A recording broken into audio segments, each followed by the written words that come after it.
manages to kick him off and gets her leg out. Another cult member opens fire, however the bullet hits a tree and Azriel gets to escape. She runs through the woods as fast as possible until it's dark and she's too tired to keep going. Since her wounds are still open, she's leaving bloodstains all over the rocks and trees, and soon a burned one starts following the smell. Azriel sees it licking her blood off a rock and immediately starts running again as the creature begins chasing her. To make matters worse, a second burned one appears and joins the chase as well. Fortunately, the first burned one trips and falls, giving Azriel the chance to reach the road untouched. Suddenly a light appears in front of her and she falls as something huge approach her. It's a truck, which stops right before it could hit her. The driver comes out and after the initial shock of seeing her, he asks if she's a survivor as he helps her up. Azriel is confused and can't answer any of his questions. Instead, she gets in the truck and desperately pounds on it as a way to ask him to get going. The man gets back on the wheel and drives throughout the night.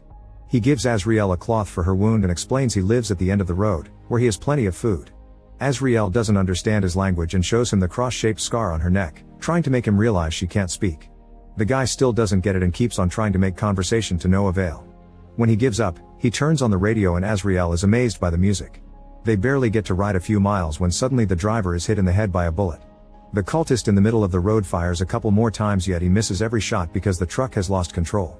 Azriel tries to take over the wheel but the body is in the way and the truck ends up running over the guy before crashing against a wall. After a few minutes of being unconscious, Azriel wakes up in a dizzy state because her head is heavily bleeding.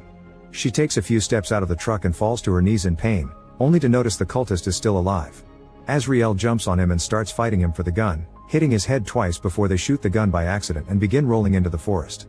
When they split, the man tries to shoot her again and discovers he's out of bullets, so he uses the gun to hit Azriel's legs instead. At that moment she finds the fallen magazine and hits the cultist on the head with it a couple of times before kicking him off. Then Azriel crawls toward the gun and loads it, only for the man to